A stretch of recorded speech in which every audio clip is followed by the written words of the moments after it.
दोस्तों नमस्कार, स्वागत है आपके अपने YouTube चैनल एग्रोटेक स्टडी में। और दोस्तों मैं हूं अरविंद यादव। दोस्तों फिर मैं हाजिर हूं आपकी क्रॉप प्रोडक्शन एंड हॉर्टिकल्चर की चैप्टर नंबर 2 यानी पादप पोषण को लेकर, दोस्तों जो कि नए ब्लूप्रिंट के आधार पर है। हाँ दोस्तों, इस चैप्टर में मैं आपको जो भी क्वेश्चन है बड़े अच्छे तरीके से समझाने वाला हूँ। आप बस अच्छे तरीके से पढ़ते जाइए और समझते जाइए। मैं इसमें एक चीज़ ज़रूर बताऊंगा आपको। मैं वीडियो के लास्ट में मैं आपको इस चैप्टर की एक ट्रिक बताऊंगा जिसके द्वारा आप अगर थोड़ा सा भी पढ़ लेते हैं ना, एक क्वेश्चन भी पढ़ लिया आपने, तो उस कोई सा भी क्वेश्चन आ जाए उस चैप्टर से आप पूरा कर पाओ। बस वीडियो के आप लास्ट तक देखें, क्योंकि जो ट्रिकें हैं मैं आपको लास्ट में बताऊंगा कि कैसे किस प्रकार से एग्जाम में आपको इस चैप्टर के क्वेश्चन को हल करना है, कैसे उसको सॉल्व करना है। बहुत इजी तरीके से एक ट्रिक है, मैं आपको बता दूंगा, बस आप पढ़ते चलिए आगे, ठीक है ना। दोस्तों मैंने आपसे कहा था कि आप वीडियो को शेयर कीजिए, लेकिन बहुत सारे छात्र हैं कि बस देख के अपना काम चला और भाड़ में जाए, फिर ऐसा कर देते हैं। तो मैं आपसे उम्मीद करता हूं कि आप अपने दोस्तों को शेयर जरूर करें, और जो आपके छात्र होंगे, साथ में आपके पास इतने छात्र पढ़ते होंगे, आपके साथ हजारों छात्र पढ़ रहे होंगे, है ना। तो मैं उम्मीद करता हूं कि आप शेयर करें जिससे उनका भी भला हो सके। मैं आपका भला कर रहा हूं, आप उनका भला कीजिए। तो दोस्तों आप वीडियो को शेयर जरूर किया करें। बहुत सारे छात्र बिल्कुल भी शेयर नहीं करते, उन्हें कोई मतलब नहीं है कि बस अपना काम चलाया और बस। तो ऐसा ना करें, कृपया आप वीडियो को शेयर करें जिससे सभी का भला हो सके, पूरे एमपी में हमारा वीडियो पहुंच सके। ऐसा आप कर सकते हैं क्योंकि पूरे एमपी से छात्र जुड़े हुए हैं, ठीक है दोस्तों। चलो इस वीडियो की हम शुरुआत करते हैं। तो दोस्तों ये है चैप्टर, आपको पता है 6 नंबर का चैप्टर आ रहा है, जिसमें से आपका 3-3 नंबर के 2 प्रश्न आएंगे। 3-3 नंबर के आपके 2 प्रश्न आने वाले हैं, ठीक है दोस्तों। 3-3 नंबर के प्रश्न आएंगे तो हम उनके देख लेते हैं। सबसे पहले है पादप पोषण किसे कहते हैं। दोस्तों पौधों की वृद्धि एवं विकास के लिए पौधों को आवश्यक पोषक तत्व उपलब्ध कराना ही पादप पोषण कहलाता है। देखो पादपों के लिए पोषण की जरूरत है, पादप यानी पौधों के लिए। तो पौधों की वृद्धि एवं विकास, वृद्धि भी आप लोग जानते हो और विकास भी जानते हो कि वृद्धि क्या होती है और विकास क्या होती है। हाँ थोड़ा सा मैं आपको वक्त लूंगा बताने के लिए कि वृद्धि क्या है और एक्चुअल विकास क्या है। बहुत सारे छात्र तो जानते हैं। वृद्धि का मतलब होता है कि पौधे जब छोटे से थे और आज देखो इतने बड़े हो गए। छोटा जब हमने पौधा लगाया तो इतना सा था और आज देखो उसका हाइट कितना बड़ा हो गया। तो ये तो उसकी क्या हो गई, यहाँ से आता उसकी वृद्धि हो गई। दोस्तों जब उसमें क्या फल आते थे, फूल आते थे, नहीं आते थे, लेकिन आज फल फूल सब कुछ आ रहे हैं आपको, तो वो क्या हो रहा है, उसका विकास हो रहा है। तो दोस्तों वृद्धि और विकास में उम्मीद करता हूँ आपको दोनों चीज़ें क्लियर हुई होंगी। तो पौधों की वृद्धि विकास के लिए जो भी पोषक तत्व हम उपलब्ध कराएंगे वही उसका क्या कहलाएगा, पादप पोषण कहलाएगा। और पौधों की वृद्धि और विकास के लिए 17 पोषक तत्वों की आवश्यकता होती है। कितने पोषक तत्वों की? 17। बहुत सारे छात्रों ने 16 पढ़ रखा होगा, लेकिन नहीं दोस्तों 16 नहीं 17। एक पोषक तत्व बढ़ा दिया गया जिसका नाम है निकेल। इसको बढ़ाया गया था सन 1987 में, इसको जोड़ा गया है। तो 17 आपके आवश्यक पोषक तत्वों की आवश्यकता होती है पौधों के लिए, ठीक है। तो उम्मीद करता हूं ये क्वेश्चन आपको समझ में आ गया होगा। बात करते हैं हम आगे, पोषक तत्वों का वर्गीकरण कीजिए। तो दोस्तों पोषक तत्वों को 4 भागों में बांटा गया है। कितने भागों में बांटा गया है? 4 भागों में। 4 कौन कौन से भाग हैं देखिए आप लोग। पहला है संरचनात्मक पोषक तत्व, यानी आपका स्ट्रक्चरल न्यूट्रिएंट्स। स्ट्रक्चर मतलब जो आपके पौधे की क्या बनाते हो, संरचना बनाते, पूरे पौधे की संरचना। आपको पता होगा पूरा जो पौधा होता है ना, उसका 94% भाग CHO का बना होता है। उदाहरण जैसे वो CHO लिख रहा है ना, C का मतलब कार्बन, H का मतलब हाइड्रोजन और O का मतलब ऑक्सीजन। मतलब CHO का पूरा पूरे पौधे का आपकी पूरी संरचना बनी होती है। मतलब 94% भाग किसका बना हुआ है? CHO का, ठीक है। तो संरचनात्मक पोषक तत्व कौन कौन से होते हैं? कार्बन, हाइड्रोजन और ऑक्सीजन। दूसरा है प्राथमिक पोषक तत्व। दोस्तों इनको मुख्य पोषक तत्व भी कहा जाता है, या प्राइमरी न्यूट्रिएंट्स इंग्लिश में बोलते हैं। जैसे हम बात करें नाइट्रोजन, फास्फोरस और पोटास। नाइट्रोजन, फास्फोरस और पोटास ये आपके प्राथमिक पोषक तत्व होते हैं। तीसरा है द्वितीयक पोषक तत्व, यानी गौण पोषक तत्व। इनको हम सेकेंडरी न्यूट्रिएंट्स बोलते हैं, जैसे कैल्शियम, मैग्नीशियम और सल्फर। ये आपके कौन से द्वितीय पोषक तत्व होते हैं। चौथा है आपका सूक्ष्म पोषक तत्व। इनको माइक्रो न्यूट्रिएंट्स के नाम से भी जाना जाता है। सूक्ष्म पोषक तत्व जैसे होते कौन कौन से आपको? बोरोन, जिंक, मैग्नीज, Cl यानी क्लोरीन, सी कॉपर, एमो मोलिब्डेनम और Fe आयरन, ठीक है दोस्तों, तो ये सभी आपके पोषक तत्वों का वर्गीकरण मैंने किया। 4 प्रकार के होते हैं, चारों प्रकार आपको याद रखना है कि कौन कौन से प्रकार और क्या क्या आपके होते हैं। ठीक है दोस्तों, बात करते हैं हम आगे नेक्स्ट आपका सूक्ष्म पोषक तत्वों का जो महत्व है वो बताइए। सूक्ष्म पोषक तत्वों का महत्व दोस्तों, यह पौधों की वृद्धि विकास में सहायक होते हैं। तो आपके जो सूक्ष्म पोषक तत्व होते हैं वो पौधे की वृद्धि में भी और विकास में सहायक होते हैं। जितने भी आपको पता है 6, 7, 8, 9 आपके क्या है सूक्ष्म पोषक तत्व हैं, वो सभी वृद्धि और विकास में क्या करते हैं, सहायता करते हैं पौधे की। दूसरा है, यह फसलों के उत्पादन को बढ़ाते हैं। बिल्कुल, जब ये वृद्धि विकास में सहायक होंगे तो सही बात है, अच्छी तरीके से वृद्धि होगी, विकास होगा तो पौधे का उत्पादन भी बढ़ जाएगा। तो कह सकते हैं फसलों का उत्पादन को भी ये बढ़ाते हैं। तीसरा, ये दलहनी फसलों में नाइट्रोजन स्थिरीकरण करते हैं। दोस्तों आपको पता होगा कि नाइट्रोजन स्थिरीकरण क्या होता है।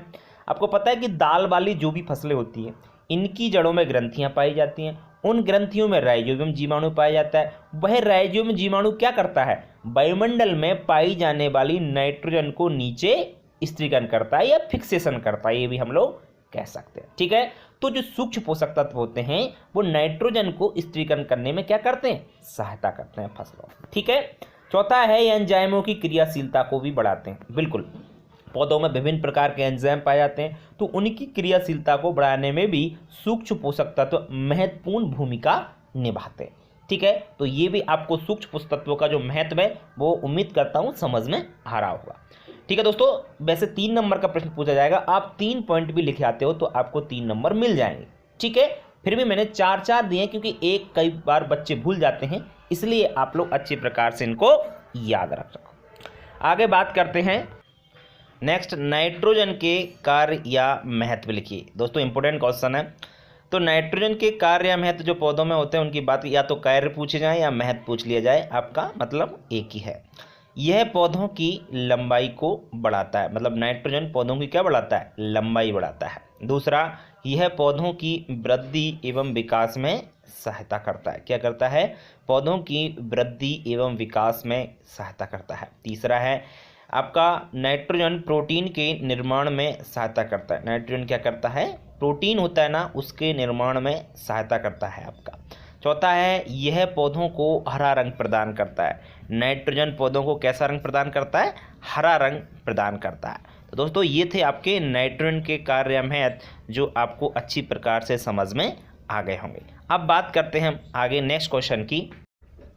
नेक्स्ट आपका है, नाइट्रोजन की कमी के लक्षण लिखिए। अगर नाइट्रोजन के कार्य आपको समझ में आ गए होंगे तो नाइट्रोजन की कमी के जो लक्षण है जस्ट उनको उल्टा कर दीजिए आप लोग। कैसे, देखिए कि इसकी कमी, किसकी नहीं, यहाँ पे इसकी कर लीजिए, इसकी कमी से पौधे बौने रह जाते हैं। मतलब नाइट्रोजन की कमी से पौधे बौने रह जाते हैं। हमने उधर क्या पढ़ा था कि नाइट्रोजन क्या है, पौधों की लंबाई बढ़ाता है। जब नाइट्रोजन की ही कमी हो जाए तो क्या होगा, पौधे बौने रह जाएंगे। मतलब जैसे उल्टा करना है, इसकी कमी से पौधों की पत्तियां पीली पड़ जाती है। वहाँ पे क्या था, वो हरा रंग प्रदान कर रहा था, तो यहाँ पे अपन कह सकते हैं कि है इसकी कमी से क्या होगा, पौधे की जो पत्ती हैं वो पीली पड़ जाएंगी। मतलब जस्ट उल्टा करना है, कुछ भी नहीं करना है। बहुत इजी होता है इस चैप्टर का, मतलब बहुत इजी है आपका ये चैप्टर, समझ ले आप लोग। अगर एक क्वेश्चन आपको याद है तो पूरे क्वेश्चन आप इसी प्रकार से याद कर सकते हो। देखिए, और लास्ट में ट्रिक बता दूंगा, डोंट वरी।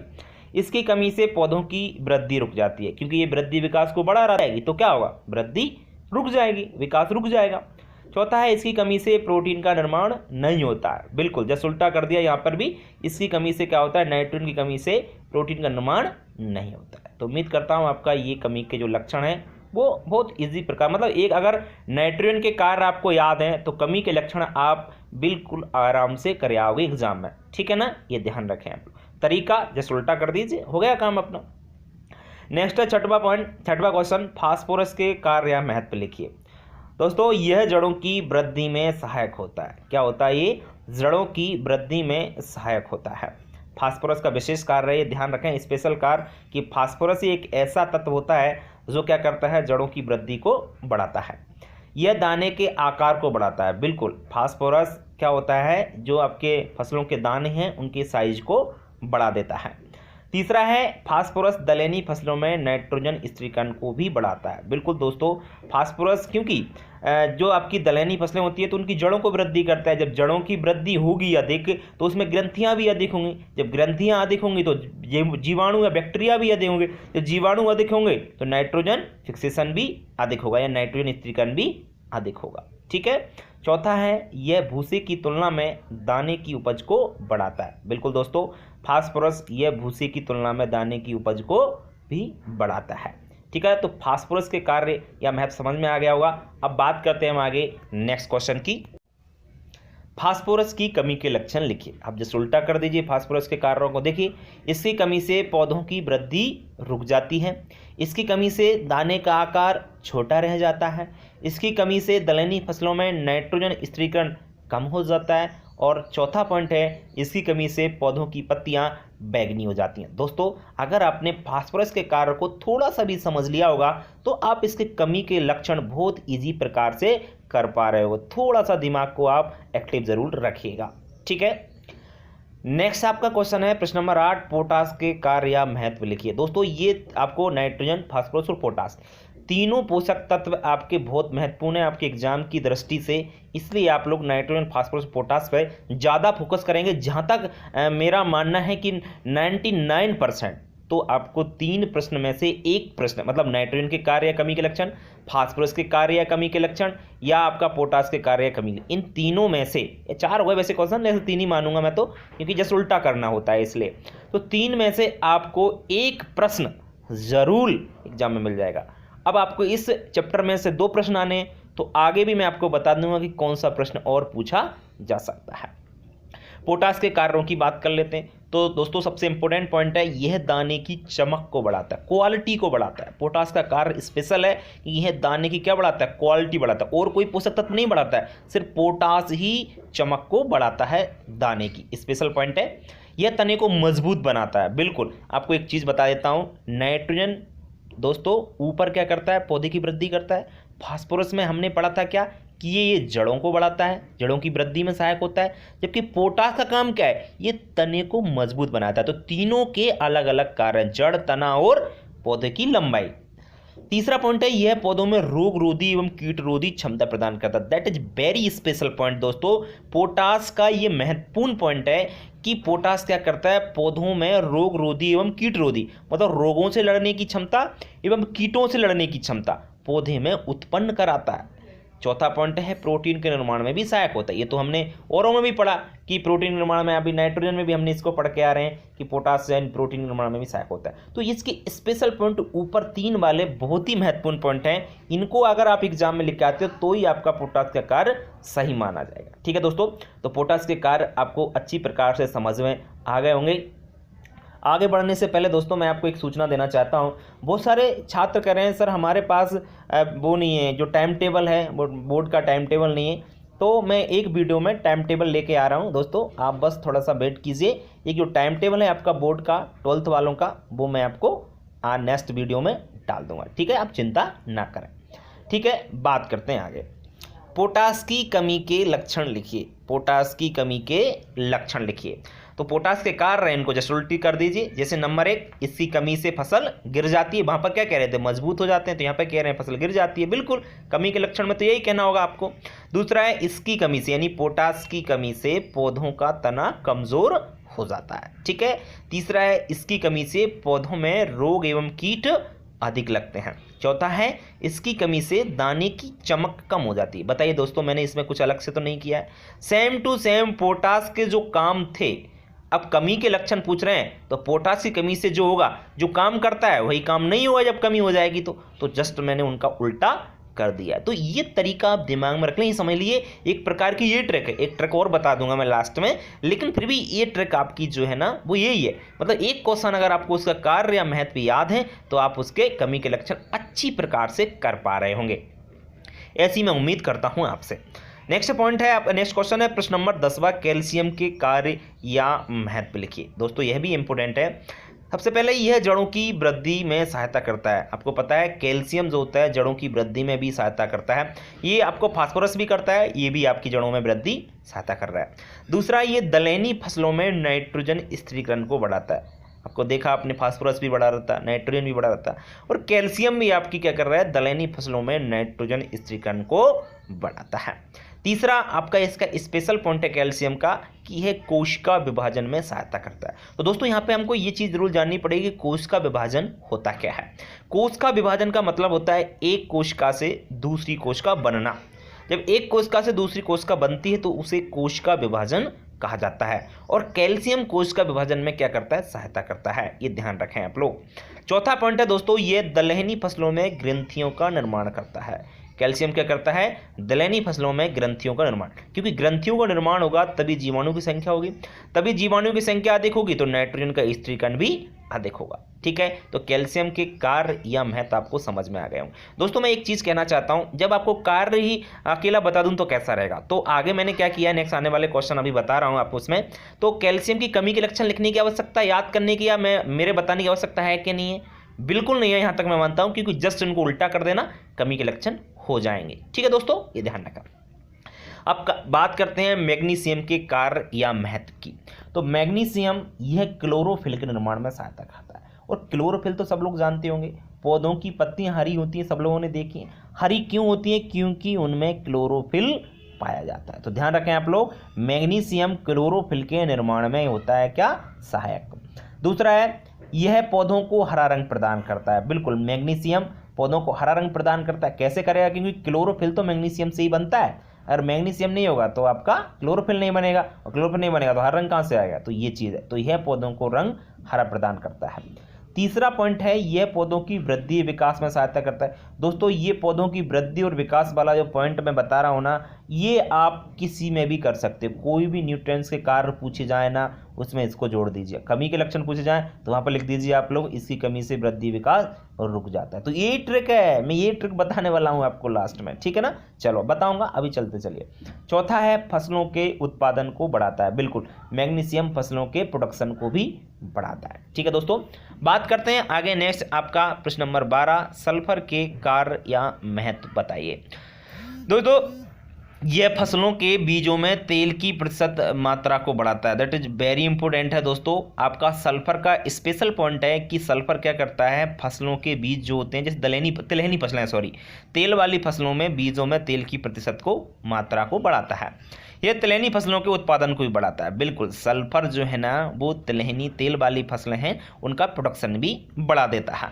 तीसरा पॉइंट है, यह मतलब है तो नहीं, मतलब ऊपर वाला ही यह है, पौधों की वृद्धि विकास आता है। सिंपल बात है, ये वृद्धि विकास वाला पॉइंट तो हम सभी में ही आपको जोड़ना है। जहाँ भी आपका पूछा जाए तो आप वहाँ पर इस पॉइंट को जोड़ दीजिए, कहीं पर भी ये गलत नहीं माना जाएगा, क्योंकि जितनी भी पोषक तत्व हैं बेटा, सभी आपके पोषक तत्व पौधों की वृद्धि और विकास में सहायक होते ही होते हैं। ऐसा कोई पोषक तत्व नहीं है जो वृद्धि विकास में सहायता ना करता हो। अब बात करते हैं हम आगे। नेक्स्ट, पौधों में आयरन के कार्य लिखिए। तो आयरन के कार्य या महत्व पूछा जाए तो वही, यह पौधों की वृद्धि विकास में सहायक होता है।